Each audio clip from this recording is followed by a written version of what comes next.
Ain't nobody gonna do you like I do in this, you know. Wake you in the morning with them kisses down low, straight overload. Ain't no limitations with me, my baby, tonight. What's going on, man? It's your girl, TampaMystic, and we are live on the industry's most wanted podcast. Man, it's a little bit of a gloomy day in the A, but it's, beautiful nonetheless. Busy day at Industry's Most Wanted. I got another special guest checking in. He and I couldn't do this the first time around because my car was hating on me and caught a flat tire, and it was just a whole mess. But regardless of all that, we here right now. You know what I'm saying? Introduce yourself, bro. For those who don't know, I go by the name of Jae Mazor. That's Jae-Mazor, singer-songwriter from Miami, Florida, born and raised.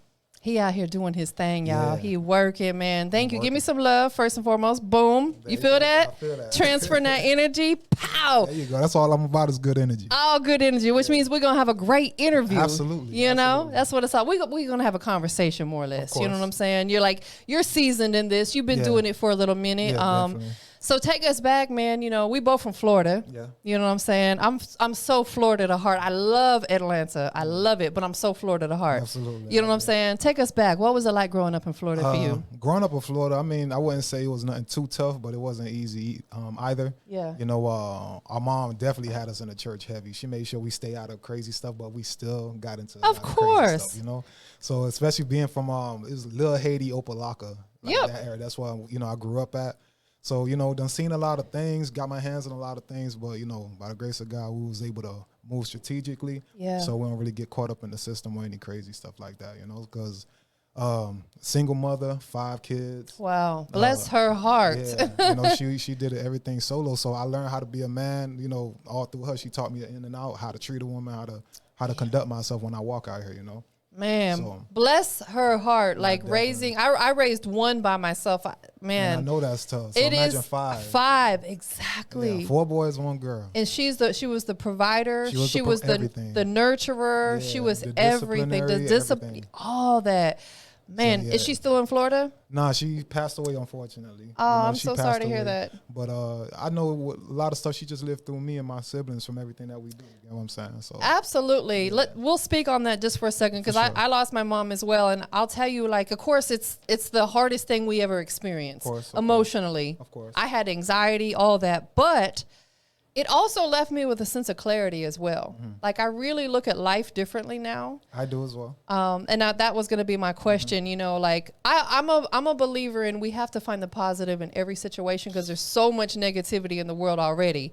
What positive did you get from her passing? Honestly, it's because my siblings, when she passed away, a lot of them was in a little dark space. Yeah. But she me and her, we was super close. We had an actual weird bond where it was almost like, she said one time, and I didn't know if I was supposed to be offended or not, but she was like, I wish you was like my daughter. I was like, what? I was like, your daughter? I was like, well, I'm a whole guy. She's like, no, but it's just, I could tell you things, and we did a lot of stuff together. You get what I'm saying? So when she passed away, I almost found myself in a dark place too, but I know that, I'm like, okay, if she was still living, how would she want me to move out here? Would she want me to just be in a fetal position and keep crying about it? Or no, absolutely keep not. Pushing? Because even while we're doing this music stuff, we're traveling. And, she see the fan base growing. She keeps saying, okay, do this and then do that. And, make sure how to conduct yourself, don't trust everyone that you come across, and she'll just don't quit at nothing that you do.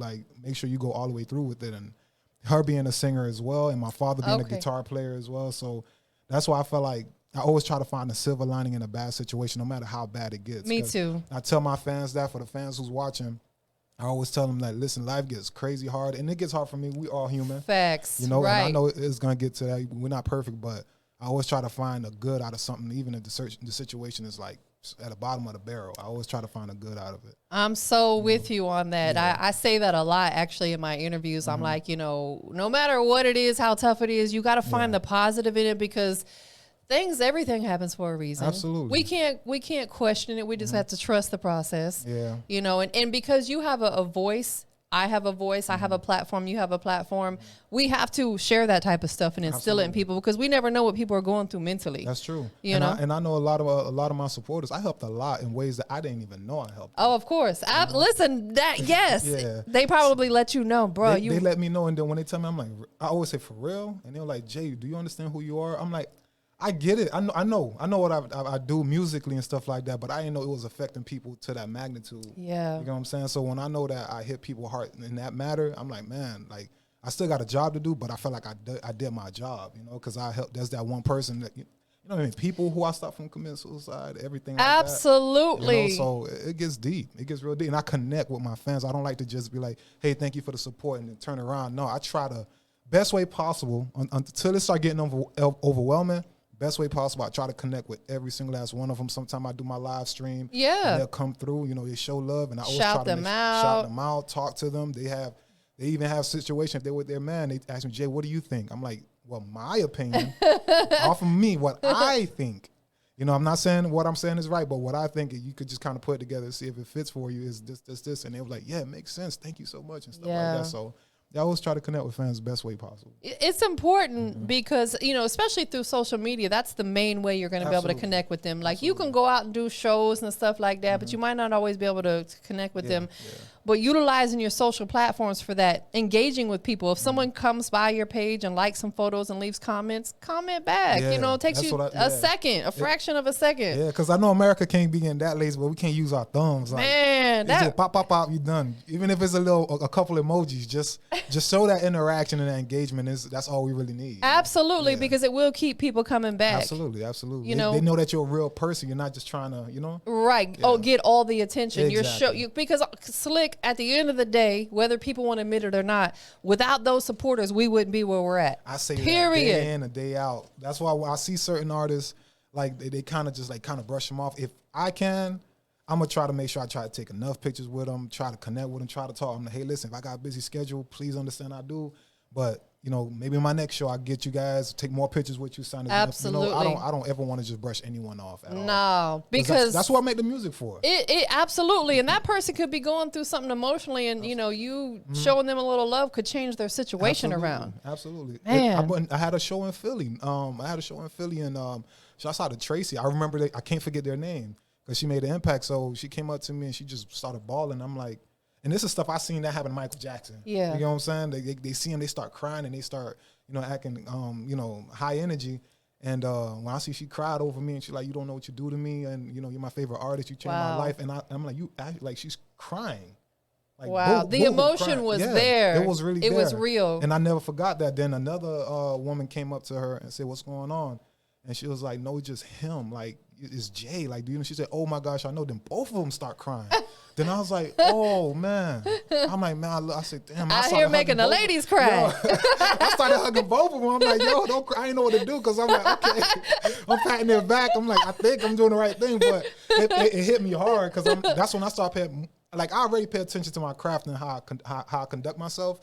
But that just made me want to really take it up a notch to like, man, listen, people are really watching you, Jay. Don't think, you know what I'm saying? Even though you're independent. Absolutely. They're really watching, you know? And you have to hang on to those moments and remember them, because that's what's going to keep you self-motivated. Absolutely. I was at a movie premiere, and I had some dude come up to me, and he was kind of a big guy, and he's like, man, I know you don't know me, but I just want to let you know, me and my wife watch your social media, because I post on my stories, like, you know, I love nature and being outside. I go for my walks, and he's like, man, he goes, you motivated me and my wife to get out there and start exercising. He's like, you know, and I was like, little things like that just let us know we're on the right path. That's true. You know, you never know who's watching. You're right. Who we're motivating. So we just got to keep going. That's just like on my weight loss journey, when I was 412. Now I'm down to 270. Man, big congrats, bro, because it's one of the hardest things to do in life is to lose weight. Yeah, lose weight and just and stand mentally positive about it, and having the self-discipline for that too. And I went to the strip club, and the bouncer, Like he's like, yo, Jae Mazor. I'm like, oh snap, I ain't never been here. He was like, bro, you're an inspiration. I'm like, how? What did I do? And he's like, bro, when you lost your weight, bro, I be watching you, bro. I might not comment, but I watch. I was like, yo, I say, damn, man, that means a lot, man. Thank you. You know, absolutely. But that was random. But a whole bouncer who you know how they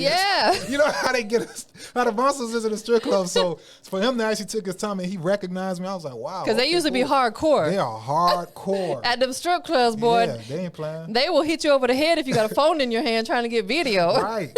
They're not playing at all. They will body slam you over there. They will jazz you like Fresh Prince, how they do the jazz when they throwing them out the house. Right. Yeah. No, that's true. My first hosting gig when I came out here before I started doing my own events, I was hosting at Magic City. Okay. And let me tell you, them bouncers, the security there did not play at all, because you're not supposed to take photos and videos inside the strip club. You know what I'm saying?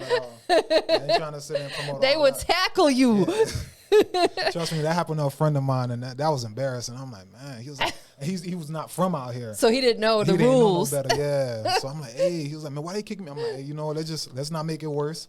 Let's go. I'm leave. Leaving with you. Yeah, we'll go to the next one. Let's you go know, to the next one. But hey, there's plenty of them out here. Keep your phone in your pocket, bro. You know? Yeah. You know, so back to your mom. Shout out to her for really instilling a lot of good in you, a lot of positive, motivation.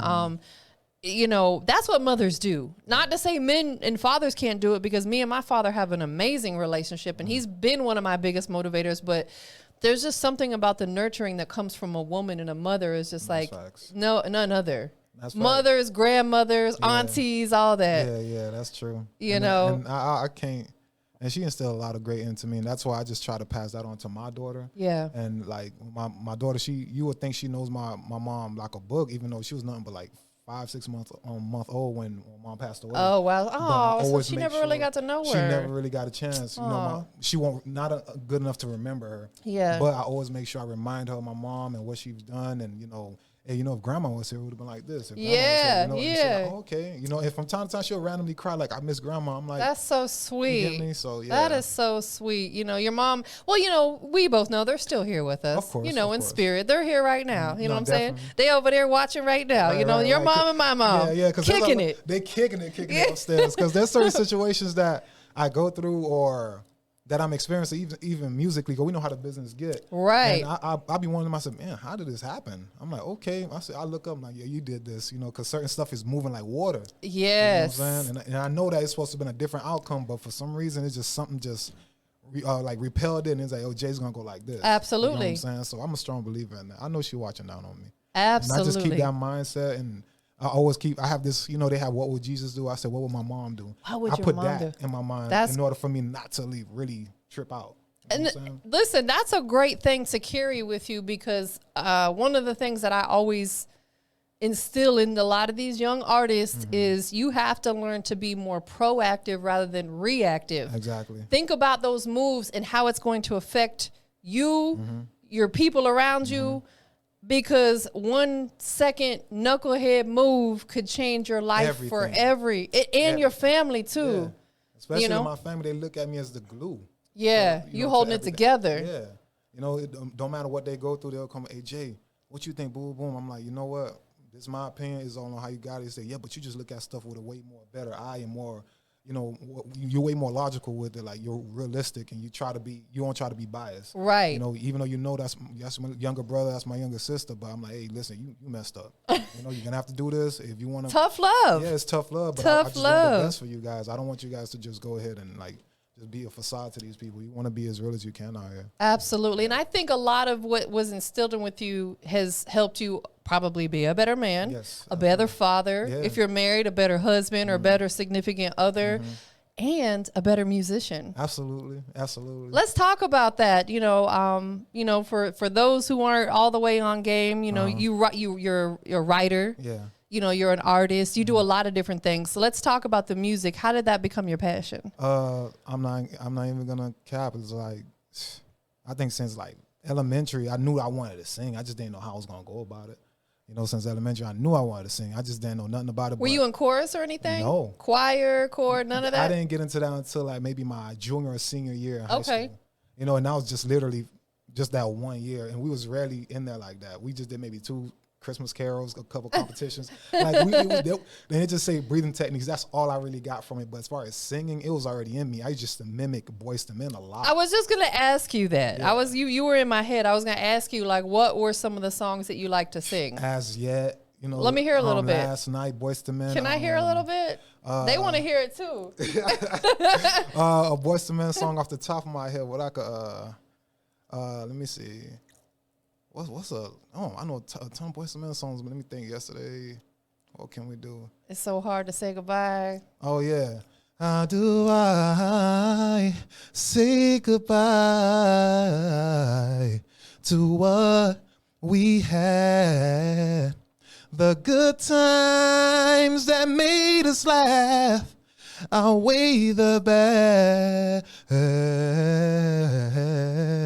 I thought we'd get to see forever.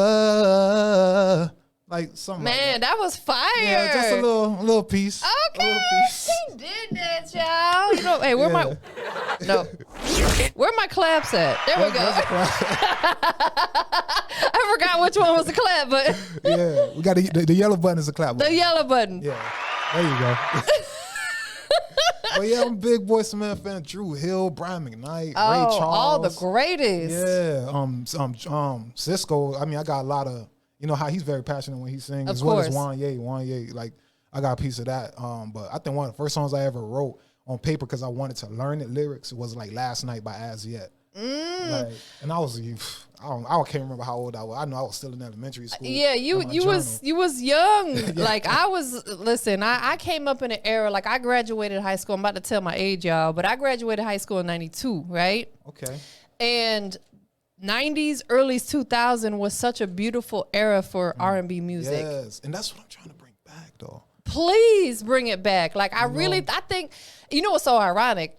94 is when the song Knockin' Boots came out. Okay. 94 is when I got knocked up. My son, you know, so it's like, shoo, you know, you never know. Speaking of that, like, shout out to one of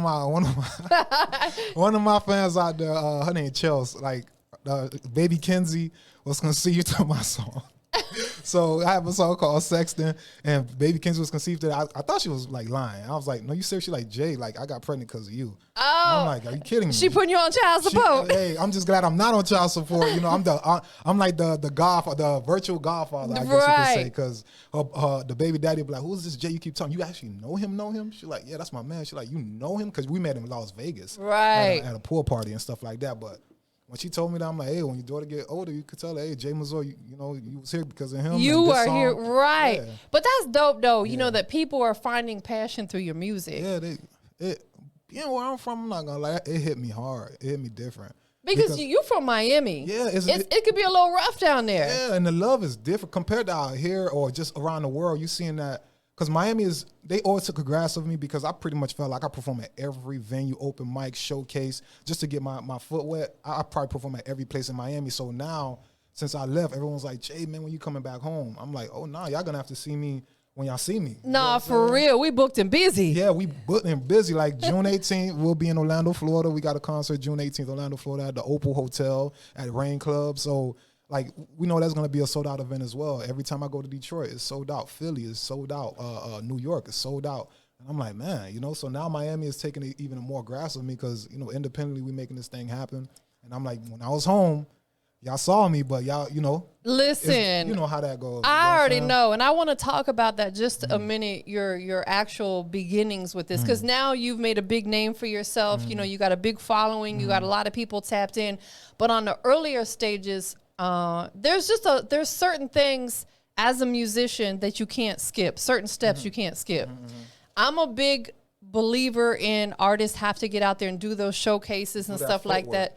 You've got to do that for a couple reasons, and I'm just going to elaborate, and then I'm going to get your thought on this because you said you were doing them as well. Like, one, it helps build your confidence in your stage presence. Absolutely. Two, it's good networking. Three, if you ever want to look at being signed, you got to have some footage of you performing. They want to see what are you like as an entertainer. right? So if you only like just posting on social media, you don't have any content to show them. Right. You know, and not, if not for nothing, it's just practice. It's networking. You might meet a new DJ that, you know, whatever. That you can actually grow with. Y'all become be a part of the team where, you know, by the time you know it, both of you guys on in a good situation where you could help each other out, you know? Absolutely. So what I'm going to ask you about this, because I meet some artists, not many, but I meet some along the way. They're totally against that. Oh, man, I ain't doing them showcases. I'm like, bro, then don't ever expect to win, because like that is a part of this process. You gotta humble yourself. You got to humble yourself. What are your thoughts on that? Like, that's like, you hit the nail on the head with it, because it is practice. Because before, like, I was in a group, like an R&B group. It was Project B, me and my older brother, and then he just kind of gave up. Yeah. He was like, oh, man, you know, I'm doing my own thing. And I was scared. Like, I ain't never performed by myself. Right. I'm like, yo, so what I'm supposed to do on stage? Like, man, I don't know, figure it out. But I ain't doing music Couple no twirls. more. What am I doing? I ain't doing music no more. I was like, man. I said, all right. So after I started doing little open mics, even if it had 3 people in there, one thing I knew is to keep that energy right where it's at. That's right. Don't start being like, oh, there's only 3 people. Let me not give them my all. No, give them your all. Absolutely. You know what I'm saying? And those 3 people, they're going to remember that, and it's going to keep growing. And that was my practice, because after I seen the feedback, it was like, man, you can actually sing. And I was like, okay. After I did another showcase and another showcase, and again, the networking, I tell artists everything, networking is key. If you think trying to be all, no, I ain't talking, I'm not friendly, it's like, okay, so how you supposed to conduct business? Because this is a music business. Listen, and honestly, people like me, I don't want to deal with no a-hole. No. Like, if you got a bad attitude and you like stuck on yourself, like, they are not going to sit here next to me. There are people that I've either declined interviews with because I hate how their presence is, or I've actually ended interviews because their arrogance was so up there. I was like, I can't sit next to you. Yeah, that energy. It's just off. No, Yeah. I understand 100%. Like, networking is key in this, and you got to start from somewhere. You can't expect to, okay, I'm going to go right on Drake level coming out the gate. Unless you have a real big investor behind you and you was already doing some kind of artist development, okay, maybe. You get what I'm saying? Right. But if not, man, like... Which is rare. Which is very rare. But sometimes you want to do your own brick climbing, where you feel more sense of accomplishment knowing where you started from compared to just being thrown in there. Absolutely. You know? So you value it way more like that. No, I totally agree, because it's like anything. When you work for something, you value it more. Yes, if people were just constantly giving you free stuff, you might set it back there and Right. You're not going to appreciate it. You're not going to appreciate it. That's facts, you know. So it's like all the artists out there, I always recommend, listen, if you have to do your open mics or showcase, or I mean, certain things you gotta pay to play. You get what I'm saying? You gotta invest in yourself. You like, when you're paying certain prices, you're investing into yourself. Don't look at it as, oh, I'm putting money in their pocket. Nah, this is a whole business. They're giving you a platform to be able to make a potential new fan that night. Absolutely. Like me, people will see me, like people will run up to me, oh, you celeb, whatever. I'm like, I don't like when y'all say that word. Just, you know, I'm an artist. I put in work, you know. Yeah. So you paid your dues. Yeah, I really did. Like, it was certain managers in place. I almost went to prison behind this whole thing, because there was people in place that, when they say sharks here, you know, it's really sharks in this industry. Nah, so, for real. There's a lot of them in Atlanta. Yeah, man, listen, the sharks I met was from my own city. Yeah, you know? that too. So I had to like kind of get up out of there, and I'm saying I got to expand. But after I did a few shows in Atlanta, because one thing I could say about Georgia, they appreciate music. No, absolutely. And there's a lot of people out here who have the same type of entrepreneurial mindset that we do. Yeah. So people are so busy focusing on their own stuff, they don't have time to be hating on other people. Absolutely. You know, Absolutely. That's what's so beautiful about the city. I love the culture here. That's what I love about it too. Because, for example, like I ran into a guy at a, matter of fact, Bonfire. Bonfire had an event.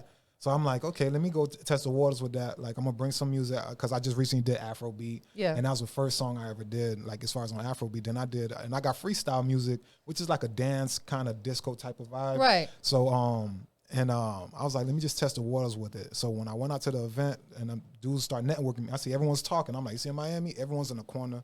You know, they ain't trying to get no contact, no nothing. Now it's different right about now.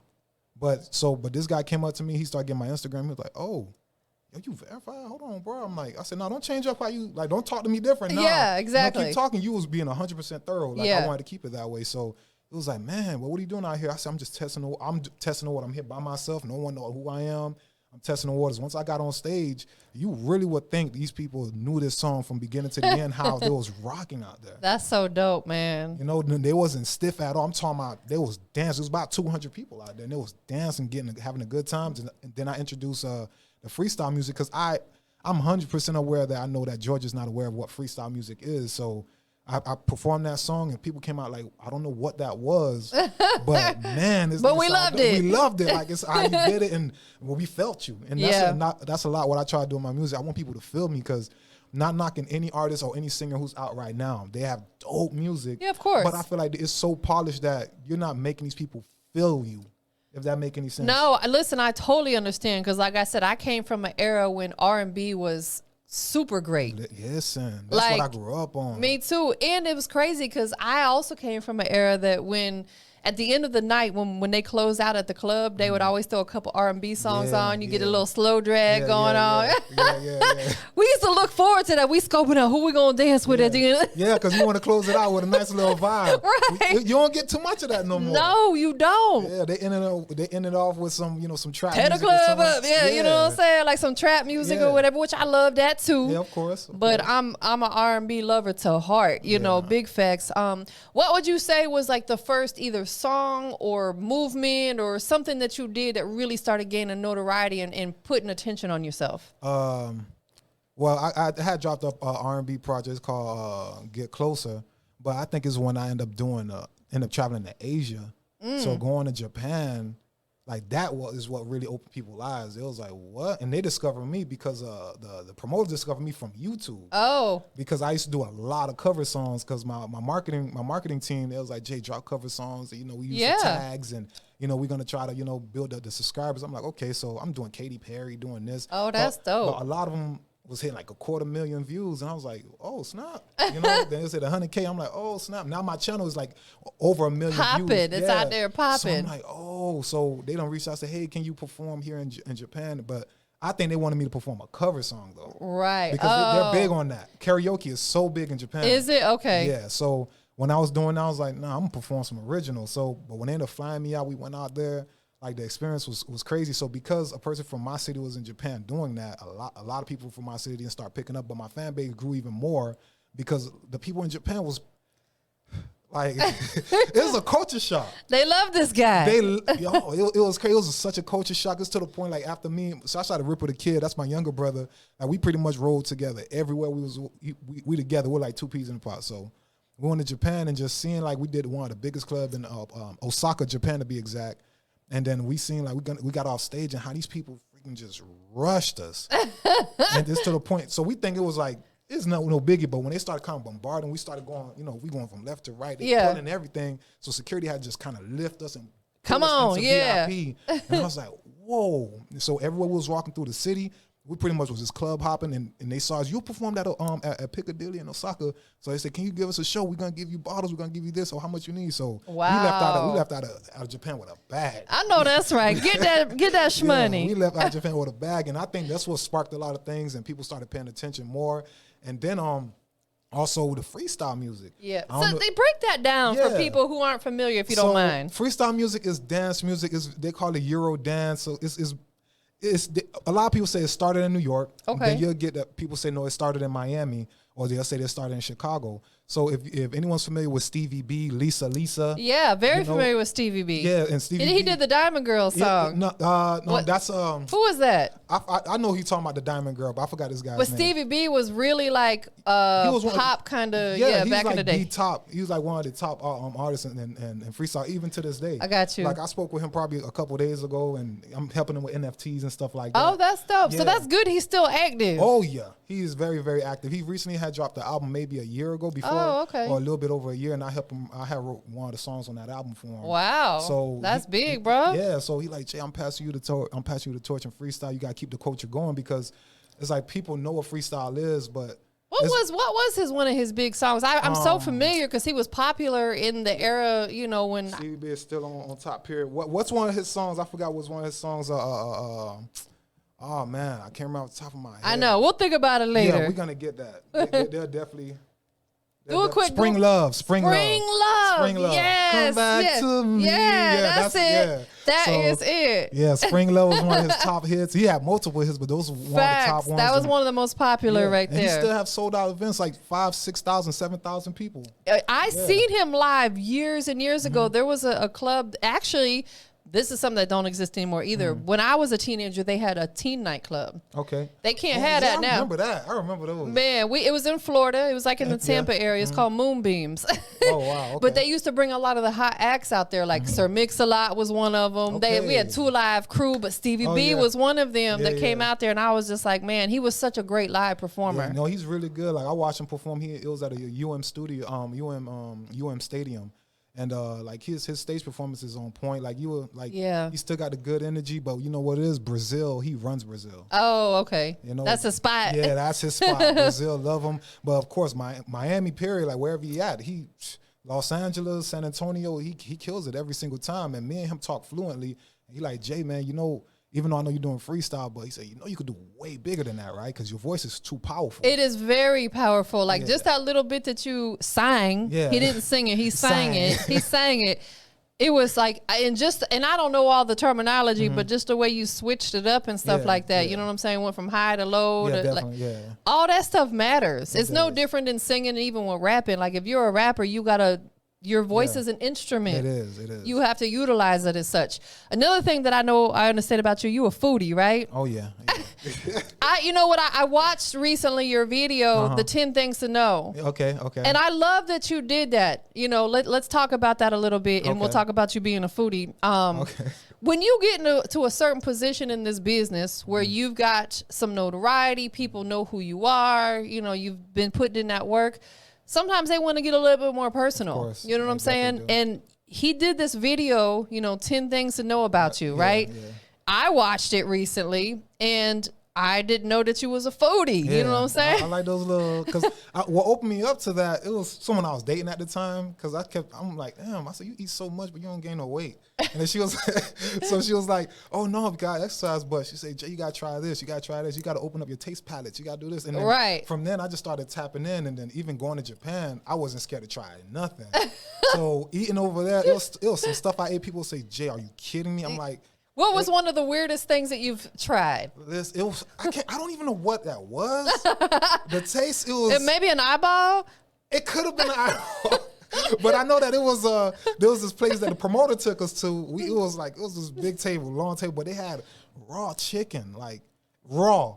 And you know, here we're gonna be like, that's salmonella, all that stuff. But you dip it in some kind of sauce, and they say, Jay, try it. I'm looking at them like, you know, if I die. Really? Yeah, I said, you know, if I die, you know, like, I'm gonna send a text out to let me know, like, yo, I'm about to eat this right now. But it was this little raw chicken about this big, you dip it in the sauce. I guess whatever sauce that is already doing something to the chicken. Right, so it's passable to eat. Yeah, listen, I did that, and when I say I did that, that's when okay. Well, they have, like, fondue spots where they have, like, the different things that you can dip. So they'll bring you raw meat, and you dip it in the fondue, and it cooks it just enough to where you can consume it and not get sick from it. Oh, this was not cooked. It was literally just sauce all there. I know raw fish, like people eat sushi and stuff like that. But not chicken. Chicken, I don't know. I took a chance with it. I took a chance. It was good. Then I had this Thailand food, which was really, I tried a lot of stuff. Even traveling so much musically, doing the music.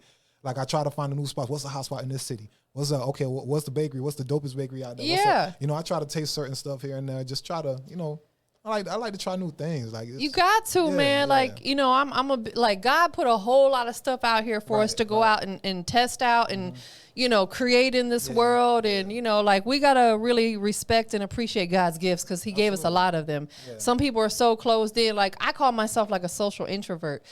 I had this conversation with my last guest. Like, I get anxiety sometimes when I'm in big crowds of people. You know what I'm saying? I would never guess that. I do, and that's exactly, like, I when I do my events and stuff, the day of, I always get anxiety, because I'm like, man, I hope it goes smooth, and I want to make sure I do the right things, and I don't want, you know what I'm saying? Yeah, so, but yeah, we just got to get out there and test out the waters. What's next for you? Right now, it's like I'm really working on a lot of Afrobeat music right now, because I just put one out about 2 months ago. It's called Nightstick. It's currently out now with all the music I've done, from R&B, freestyle music. And speaking of freestyle, not to veer off, because since I did freestyle, those songs they hit #1 on the charts. Almost every song I release in freestyle music. That's amazing. So that's when my fan base grew even more because of that. Yeah. You know, but now that I'm doing Afrobeat, I'm just trying to tap into a new lane with things. And that's the first song, like, I just dropped 2 months ago. It's officially on syndicated radio. Congratulations. So I cried because I know I put in work, so I cried. I know that's right. Man, and That's a happy emotion. It is. It definitely is. Especially being independent, doing like I'm like a one man band. Really, what I really have is a marketing team only. You know, but which everything is a else, major a part of what you got exactly, going on. Exactly. Everything else is just straight me. When it comes to booking, I have my writer agreement. I have all my documents in place. So when they reach out to me, I go ahead and send everything out to them how it needs to be. You know, what I need. You know, what I need ahead of time, what I need after, and things like that. So now that just hit syndicated radio. So we got iHeartRadio on top of it. So that was just a big move for me. So right now, I just want to be able to flood the Afrobeat realm with a little bit more music. And then that's when I'm gonna just jump into other things because being a singer, like I'm not limited to what I can do. Of course, absolutely. So I try to make sure I plant a seed in every little genre, and one of them is gonna kick off. You know, absolutely, it is most definitely, and that's what you got to do. You know, you got to kind of test the waters everywhere. Everywhere. So even like house pop, dubstep. I got a lot of songs that like I've done with DJs from Switzerland. It's big overseas. They love that dubstep type. Yeah. So I've been EDM. I got EDM records out there. Like people say, Jay, this you? I'm like, I didn't know you did that. I'm like, listen, I do everything. Even Jamaican reggae records. I done did features with some reggae artists. That's hard. You know, so I make sure I tap into everything. Like I don't limit myself whatsoever. I don't like to say no. If I said no, like for example, if I said no to freestyle, I probably wouldn't have grown the fan base that I grew with the freestyle. Absolutely. You know, I say, hey, let me give it a chance. Let me see what they're talking about. And now it's to the point that I can do any freestyle show, and it just like we get sold out every single time compared to when I was doing R&B for so long. Right, you know, absolutely. Because you open yourself up to a broader audience. You made yourself more marketable. Exactly. You know, which is important. You know, like you can't just. I have this conversation with artists all the time. You can't just deliver one sound. Yeah. People want to hear different stuff from you. For the people who are supporting you, your fans, friends, family, you know, whatever. What do you want to say to them right now? Y'all already know if y'all pay attention to everything I do, I always say stay positive at all times. You know, protect your energy at all time. All that negative stuff, y'all got to make sure y'all get out the way. Even if it hurts, you know, it's that one person you don't want them out your life, but because they're just so negative and stuff, you gotta put them to the side or give them. I'm a Haitian, so we say give them a long stick to hold. You know, so give them a 90 footer.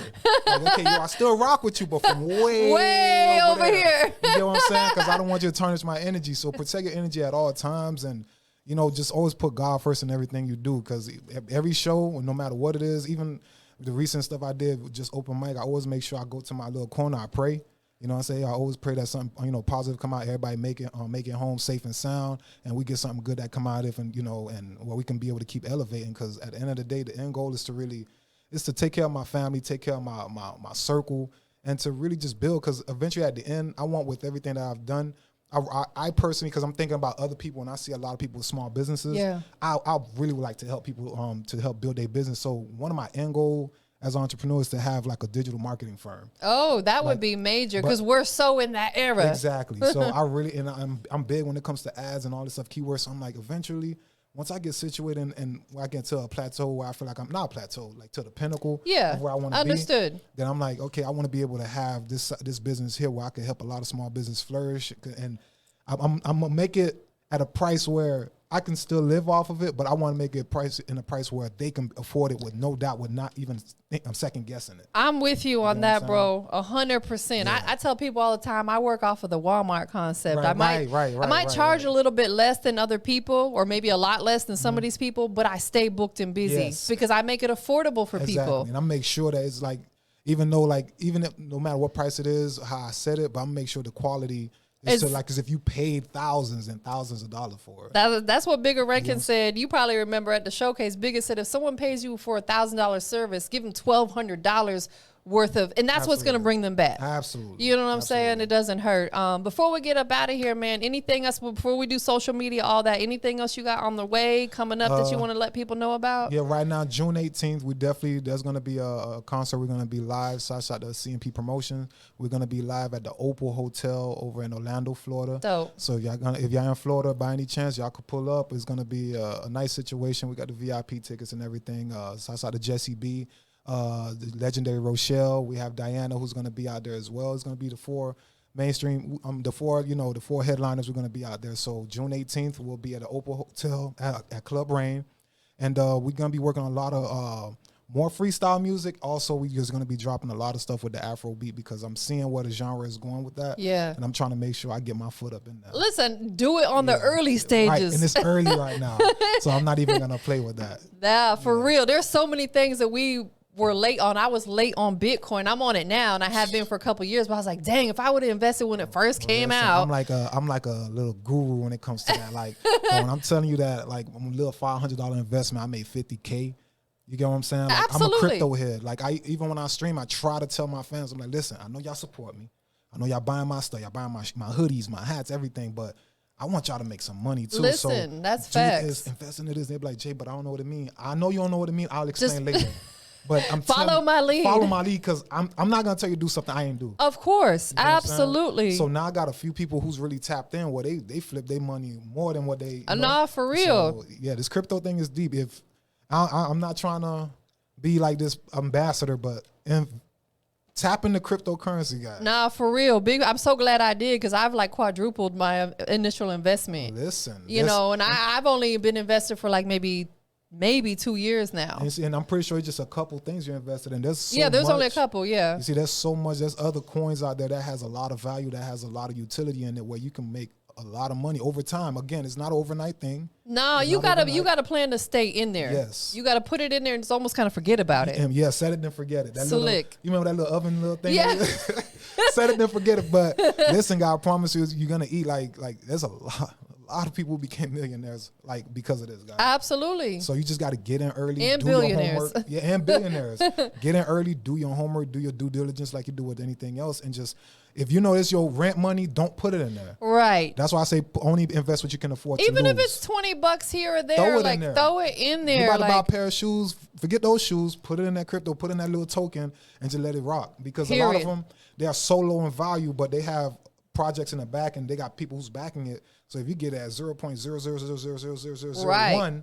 you know, that little $20 probably get you 1 billion shares. Period. So when Absolutely. they get to that 1 cent, off Right. of $20, you just became a 2-point-something millionaire. Like Absolutely. Just like that. You get what I'm saying? Absolutely. And Nipsey, shout out Nipsey. Man, he rest in peace, man. Yes.